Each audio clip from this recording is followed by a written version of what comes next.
Olá a todos, eu me chamo Ana Paula, fazemos parte do grupo 3 de conclusão de curso, e o nosso tema é Mulheres que Cuidam, Histórias que Resistem, a trajetória de Michiko, Saito e Omata.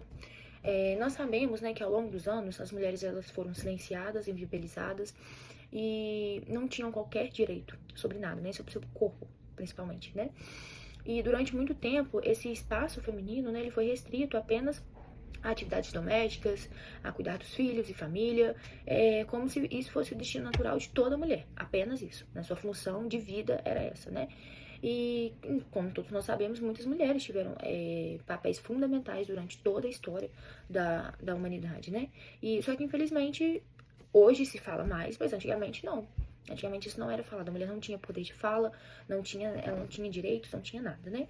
E com o passar dos anos, né, principalmente a partir da década, principalmente depois do século XX, né, com os movimentos feministas, a criação de políticas públicas, né, voltados para essa equidade de gênero, as mulheres elas conseguiram conquistar, né, quebrar essas barreiras e conquistar novos espaços, né, tanto em participação política, social, em grandes empresas, né. E aí foi onde as mulheres começaram a ter esse reconhecimento, né? Mesmo assim, a desigualdade ainda permanece presente, ainda é necessário falar sobre ela, né? Ainda existe muita desigualdade de gênero, preconceito sobre a capacidade feminina de atuar em cargos, né, em diversos cargos. Eu falo isso por experiência minha. Eu trabalho no setor de atendimento e, às vezes, quando eu ia atender alguma pessoa, e eu poderia falar exatamente a mesma coisa. A pessoa só ouvia e só assim entendia o que eu queria dizer quando o meu chefe vinha e falava. E às vezes eu já tive uma chefe mulher e ela sendo chefe, atuando como chefe, o contribuinte ele só acalmava quando via um homem falar exatamente o que ela estava falando. Então, por isso ainda é muito importante discutir sobre isso. E a ONU, sabendo exatamente disso, a ONU ela possui uma agenda para 2030. E nessa agenda ela tem diversos objetivos, né? E o nosso trabalho está alinhado justamente com o objetivo 5, que é o DS5, né? Que fala sobre o empoderamento de mulheres, a igualdade, né, de gênero, empoderamento de mulheres e meninas. E isso, para você ver como isso é tão importante, né? Chama atenção isso estar presente na ONU, que não é só a garantia de direitos, né? Mas é a necessidade mesmo de transformar a mentalidade, né? E reconhecer o valor feminino e promovendo, né, a sua dignidade como princípio fundamental, né? Hoje em dia, as mulheres, elas têm um papel, sempre tiveram, mas você vê como a mentalidade está mudando, que hoje até as políticas públicas são voltadas para isso. E para o nosso trabalho, nós trouxemos alguns autores, né? E a autora John Scott, ela fala, né, sobre essa questão de gênero. E ela fala sobre que o gênero, ele deve ser compreendido como uma categoria analítica, que revela as relações de poder, né? De poder entre o homem e a mulher. Onde a mulher era sempre vista como o sexo frágil, né? E que isso deve ser mudado, né? E além disso, ela fala também sobre essa questão do gênero, que eu achei até bem interessante durante a leitura do trabalho, que esse termo gênero, ele começou a ser utilizado não como uma forma de... ele começou a ser utilizado porque, basicamente, se você colocasse a palavra mulher, aquele estudo, aquele artigo, ele já era invalidado, ele já não era visto com os mesmos olhos. Então, quando colocou a palavra gênero, aí as pessoas já liam com uma importância maior, dando valor àquele estudo. Olha como o preconceito era assim, gigantesco, né? Então, ela fala justamente sobre isso, sobre que precisa ser mudado, né? Que a mulher, ela sempre foi vista como menos importante, né? E que isso precisa ser mudado. Nós trouxemos também o autor Slatic, né? Slatic, ele fala sobre a história regional, a importância de você valorizar, né, as memórias regionais, o estilo de vida da região, porque isso impacta diretamente na identidade cultural mesmo, da comunidade, do bairro, né? Da identidade cultural, social de uma localidade. E dentro dessa abordagem, né, a trajetória de uma mulher, ela pode assumir dimensões, né, coletivas e dinâmicas sociais mais amplas, né? Porque, assim, às vezes a gente conhece histórias de algumas mulheres, né, mais famosas, e às vezes uma mulher importante da nossa região, você não sabe falar sobre, né, a vida dela, né, o tanto de coisa que ela fez.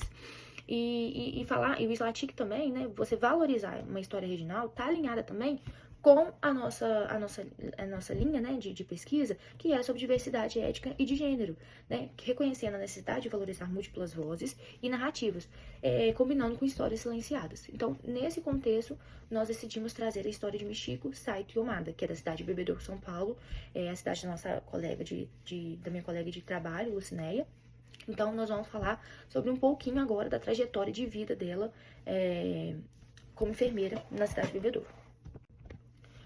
A nossa protagonista de destaque, a Michiko Saito Yomada, ela nasceu no Paraná, se mudou para São Paulo para cursar enfermagem, e ela era uma profissional muito, muito qualificada, com valores éticos, com disciplina, com sensibilidade, sabe? E isso tudo era visto pela sociedade. Ela era uma profissional muito respeitada e admirada por todos. Tanto é que em 2019, ela, pelo seu reconhecimento do seu trabalho excepcional, ela recebeu um prêmio. Esse prêmio, ele é o prêmio Dr. Pedro Pascoal, que é onde profissionais da saúde recebem esse prêmio como uma forma de destaque pelo seu desempenho mesmo. Então, só dela ter recebido esse prêmio já mostra que ela era uma profissional maravilhosa. Em 2019, né, todos nós sabemos, veio a pandemia, né, uma situação extremamente crítica e delicada para o brasileiro, né, e eu acredito que principalmente para os profissionais da saúde, porque eles tiveram que atender doentes e se expor à doença. E foi nessa época que, infelizmente, a Michiko, ela contraiu o Covid e veio a falecer. Foi uma comoção na cidade inteira, todos ficaram extremamente abalados com sua perda, pela profissional e pela pessoa que ela era, né, e infelizmente, assim, deixou uma lacuna na cidade, todos ficaram muito, muito abalados, né? Então, mas a questão aqui é justamente sobre isso. Ela não tá mais entre nós, mas a sua história está, e ela precisa ser relembrada constantemente. Isso prova a importância que ela teve, né, para a sociedade e para as pessoas ali da região de Bebedouro, porque elas fazem questão de falar sobre ela, falar sobre a Michiko, sobre quem ela era na cidade, a importância que ela teve para todas aquelas pessoas.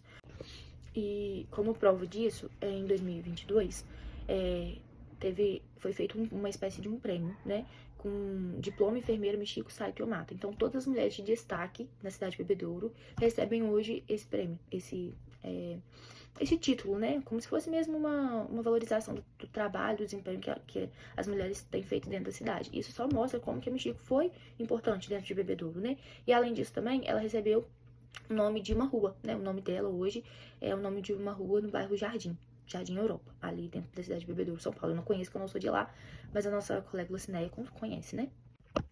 Então, para concluir a nossa apresentação, né, a gente quer falar o seguinte, que a história da Michiko, né, Saito Yomada, ela ultrapassa uma biografia individual, porque o papel que ela fez é o papel que muitas mulheres fazem constantemente, todos os dias. Elas lutam, elas se dedicam, com amor, né, principalmente, a dedicação é com muito amor. Elas às vezes abrem mão de coisas para fazer para elas, para fazer para outras pessoas. Isso inclui família, filhos, porque mulher é isso, eu falo porque eu sou mãe, e a gente abre mão de muita coisa pelos filhos, é nosso, é automático.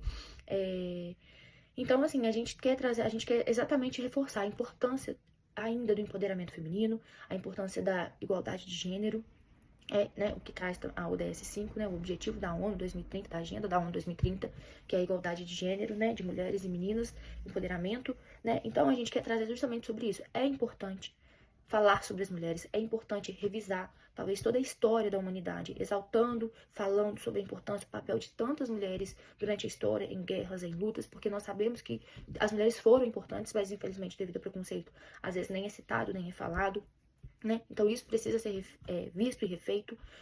Então, assim, a luta nossa pela igualdade de gênero, ela deve ser constante. Infelizmente, eu acho que essa luta ela vai ser por uma vida inteira, né? Porque nós sofremos preconceito diariamente. Nós somos silenciadas diariamente. Nós somos vistas como menos capazes diariamente, né? Então, assim, as lutas, hoje nós temos os direitos que nós temos hoje devido a muitas lutas, né? Então, nós não podemos parar, porque senão vai retroceder. Então, assim, o nosso trabalho é isso. O nosso objetivo foi contar sobre o empoderamento feminino. Trouxemos a história da Michiko, que foi uma mulher de grande importância na cidade de Bebedouro, né? Assim como tantas outras mulheres em tantos locais que desempenham um papel essencial na vida de muitas pessoas, que tem influência na vida de muitas pessoas.